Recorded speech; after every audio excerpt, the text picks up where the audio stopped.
Glycans. Glycans as biomarkers and effectors of cardiometabolic disease. I think what is very important that we start thinking about glycans as not only biomarkers, but effectors which contribute to cardiometabolic diseases. And we all know, but I will repeat again, we are throwing away 80% of all those expensive smart drugs.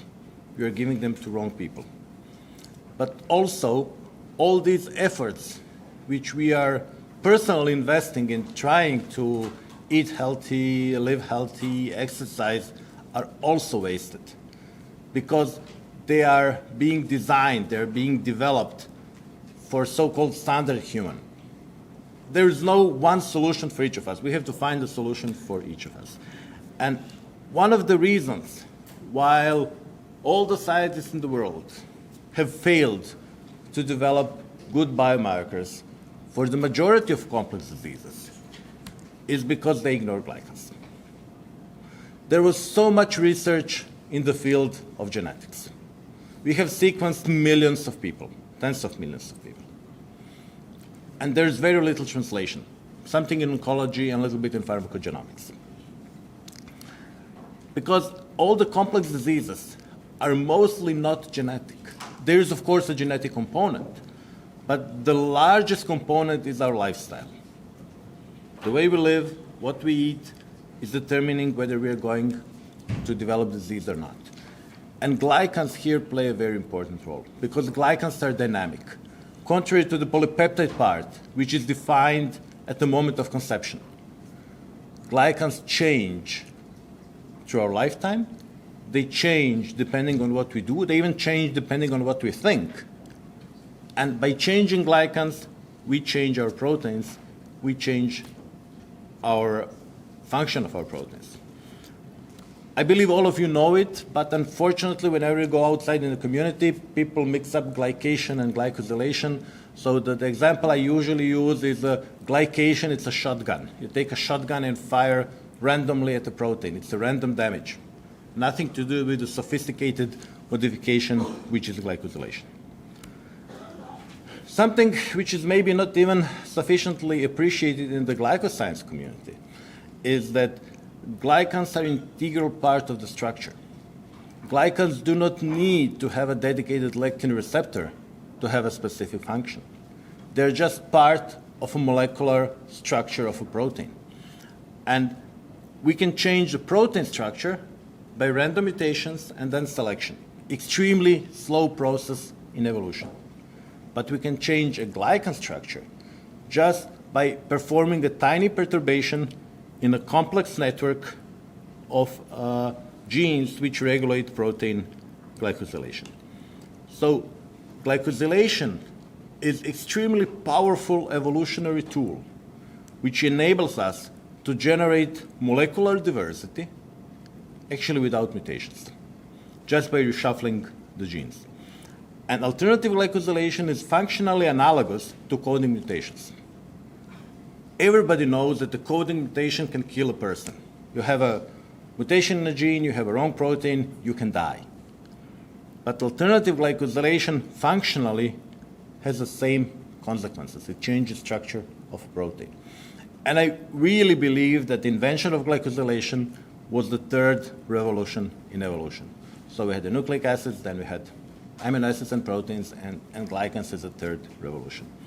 And when we look at our study, which we published 4 years ago, and this was a collaborative cross of mice, so starting from 8 founder strains, as diverse as Grant Morahan in Western Australia managed to find them, crossed them for 3 generations, got the cousins, inbred the cousins into strains. So more or less he generated clones or strains of cousins.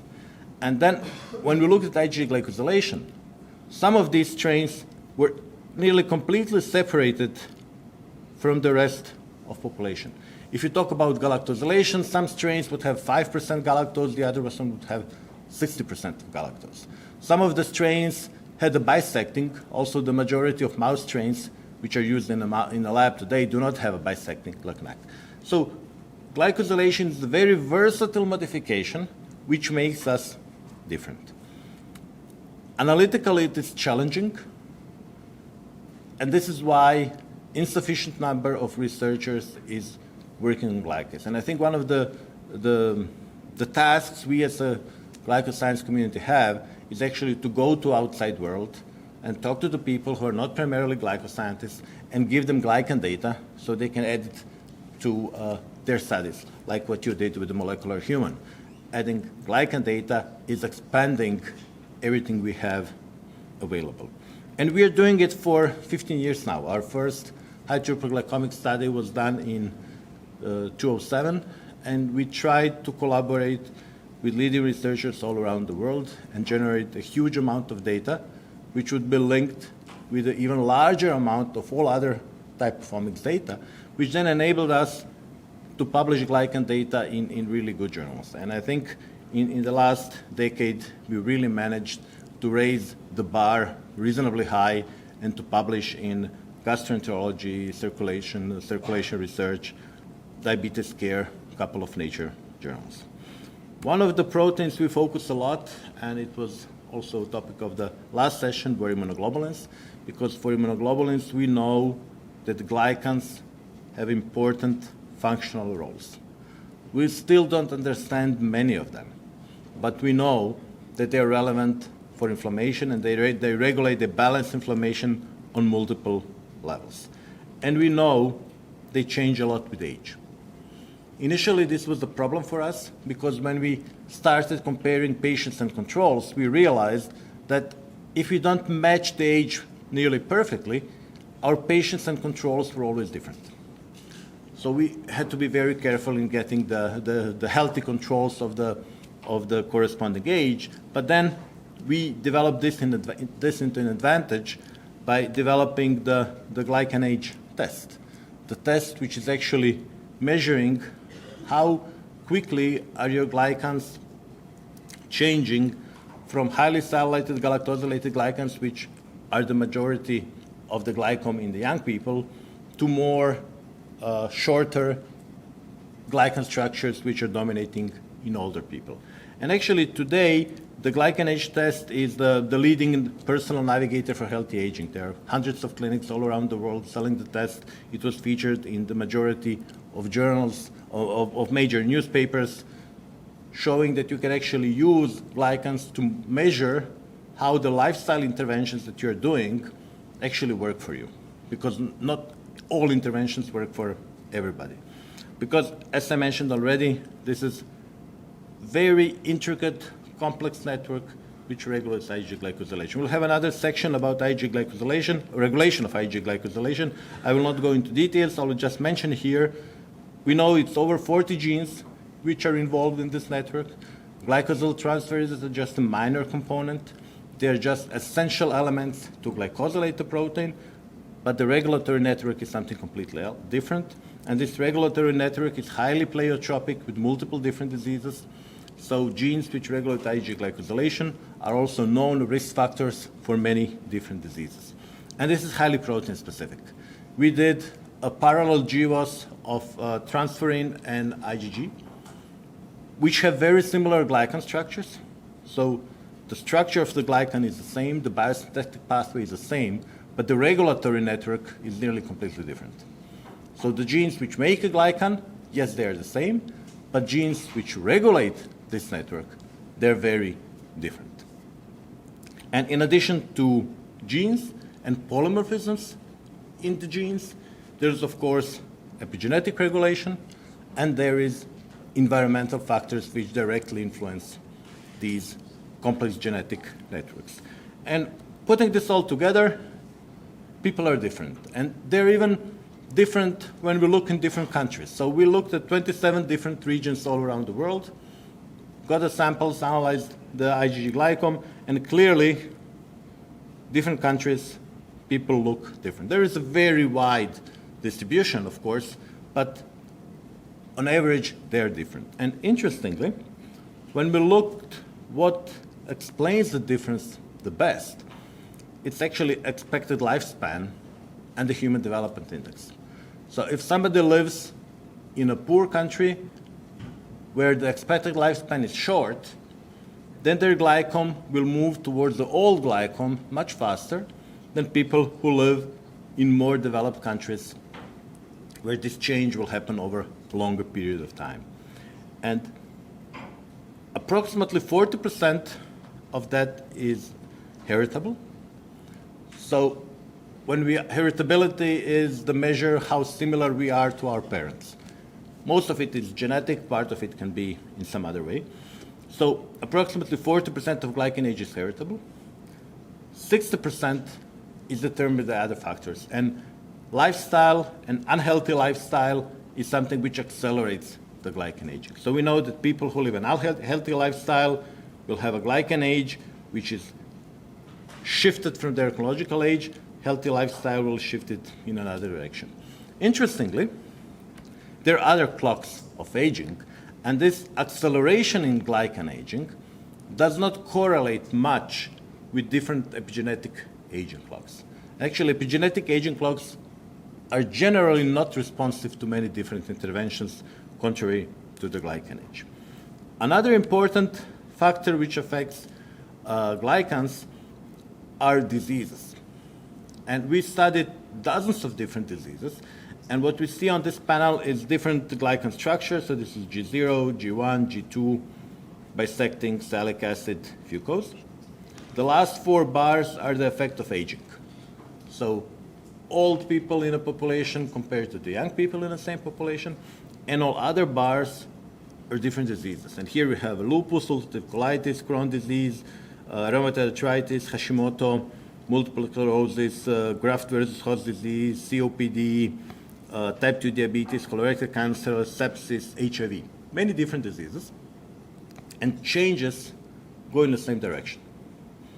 And we know that these glycans are functional effectors of inflammation.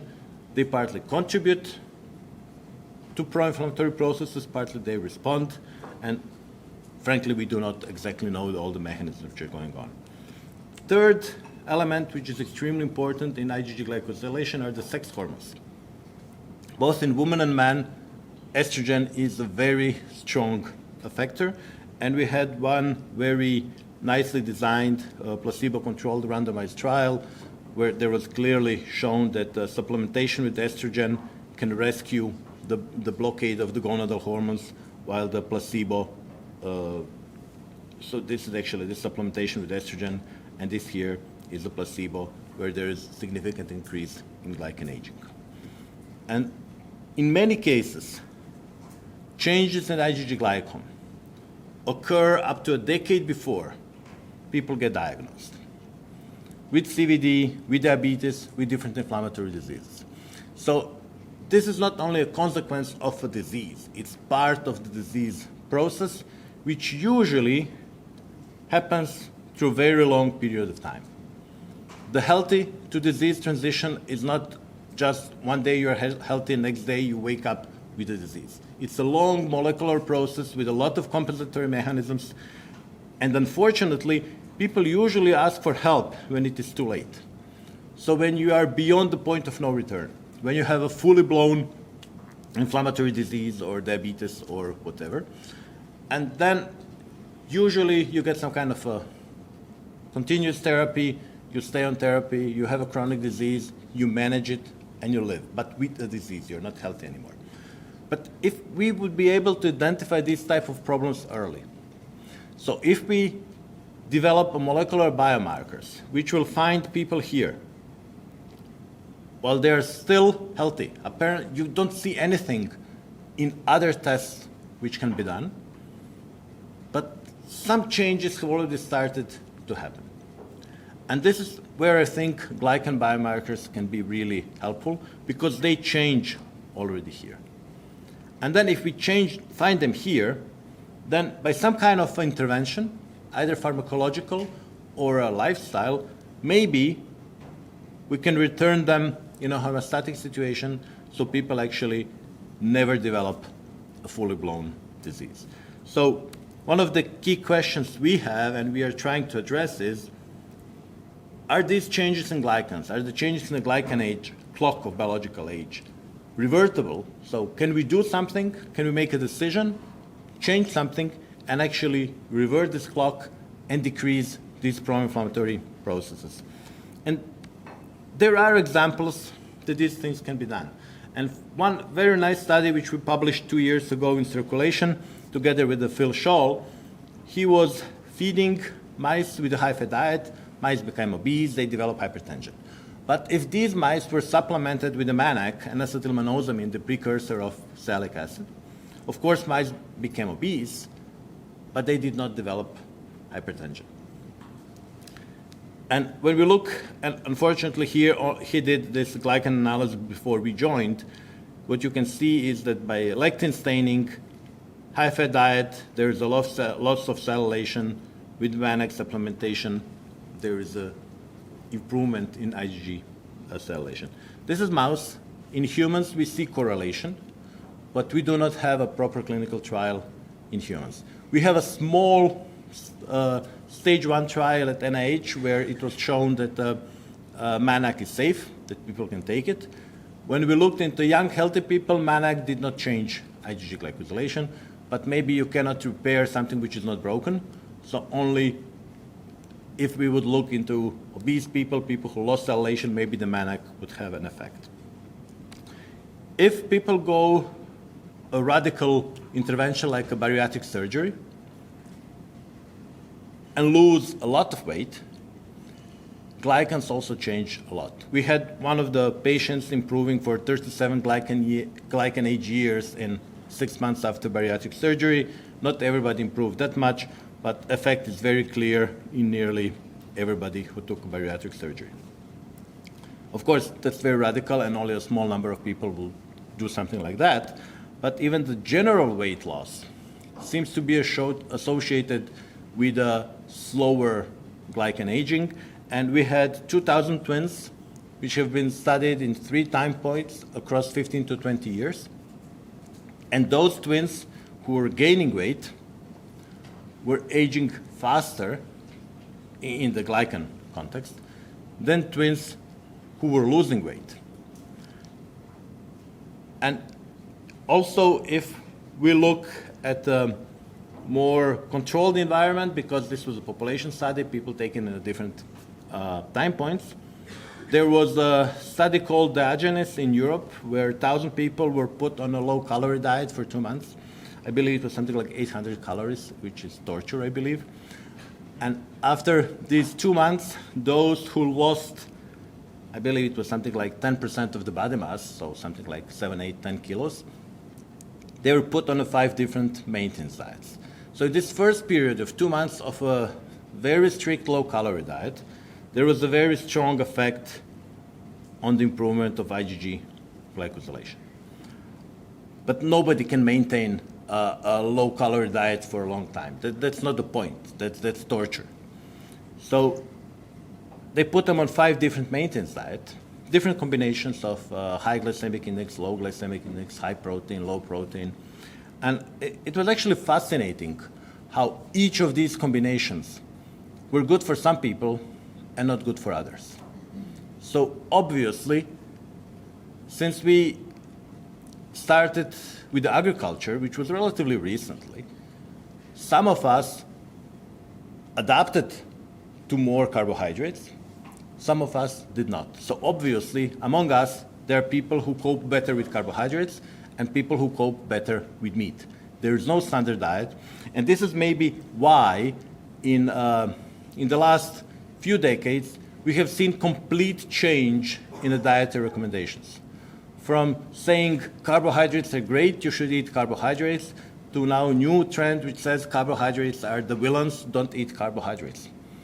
I believe the truth is somewhere in the middle. Some people cope well, and some people cope worse with their carbohydrates. The same goes for exercise. So we have been made to believe that you can sweat out the bad diet. This was actually propaganda from the big food industry. If you eat junk food, there's no way you can fix it in a gym. And actually, when we started doing this type of experiments, we even had 1,000 people undergoing a relatively fierce training regime, and they actually got worse. And then our colleagues from the faculty of kinesiology said, oh, they have to exercise more. So they put them on even stronger exercise regime, hoping they will show that actually by exercising a lot, you can become younger, and they got even worse. So yes, exercise is important, it's essential, we need exercise, but over-exercising is doing damage. And you know, this is so intuitive, because if we talk about the professional athletes, they're old in their 30s. You know, he's a very old football player, he's 34. You know, in science, if you're 34, you're still a baby. So exercise is important, but relaxation is also extremely important. Gut microbiome is becoming a very hot topic. Microbes and glycans talk on a cellular levels. Both we feed our microbes with our mucins, so we kind of cultivate the microbes which we like, but also microbes change our glycans. And we did several studies on fecal microbiota transplantation and so on, and we do see effects. If you change your microbiome, you change your glycome. When we look at individual level, there are people who made some kind of changes in their lifestyle and improved them. Glycome, this is Tim Spector, very famous genetic epidemiologist. He did an intervention here, lost 11 glycan years in 6 months. If you're interested, we recorded an Instagram Live about what he did. There are some anti-aging clinics which seem to be very efficient. Joseph Raffaele in New York, most of his clients are 20, 30 years younger in the glycan age, and when they join the clinic, they start losing age. But personally, I think what he's doing is too aggressive, all different hormones and everything. I wouldn't do that. But people do it, and this helps. Menopause is extremely turbulent period in a female life, and we see it in the glycans. So men are usually older than women in their younger age, and then women accelerate in the premenopause period and actually catch up with men. And we see it on a population level, we see it on the individual level. So you can have somebody with a very, very good glycan age for years, and then in a perimenopause period, they can age several decades in a few months or a year. And actually, we are now positioning also the IgG glycome as a very early indicator of perimenopause, because actually IgG glycome is integrating estrogen concentration in a couple of weeks. And the problem with even diagnosing perimenopause is that by measuring hormone levels, you do not get reliable information because it can vary highly from day to day, even within a day. So one of the tests is, for example, taking urine samples in 28 days, and then you have to measure all of them and then see the average level. IgG glycome does that for us. And to come slowly to the end of my talk, I think that IgG glycans, but also the total plasma glycome, have a very good potential of biomarkers in the different cardiometabolic diseases, because they give a reliable readout of molecules which are functional effectors of the immune system. And if we do it regularly, we could actually prevent many problems. Because we know that we have to maintain our cars. We are changing tires on our cars when they become old. Imagine if we would be changing tires on our cars only after they explode on a highway. This would be very deadly. Tires would be dangerous. But this is what we do to ourselves. So we don't do preventive maintenance. We wait for something to break down, and then we ask for help. And we hope that by developing this type of tests, which people can use to monitor what is going on, they can actually be more motivated to live healthier. Because now when we go out for a coffee break, it's very hard for me to control not to take another cookie. But I know that when I'm gaining weight, my glycanage is going up. If I'm losing weight, my glycanage is going down. So once I reach some kind of level, I said, okay, stop now, you have to ignore the cookies. Because it's difficult to make a lifestyle decision today if the reward will come in 2 decades. I really don't care what will happen to me in 2 decades. Nobody does. But if we have a faster feedback, then maybe people will get more motivated. And this is something which we believe the glycan tests can do. They can get give an objective insight into current state, low-grade chronic inflammation. They can be a quantitative tool to evaluate the effects of lifestyle interventions. And at the very end, I have to say thank you to all the funding agencies which are giving us money. We burned over 25 million euros in the last little bit more than a decade to analyze hundreds of thousands of glycans, and I hope we'll keep doing it in the future.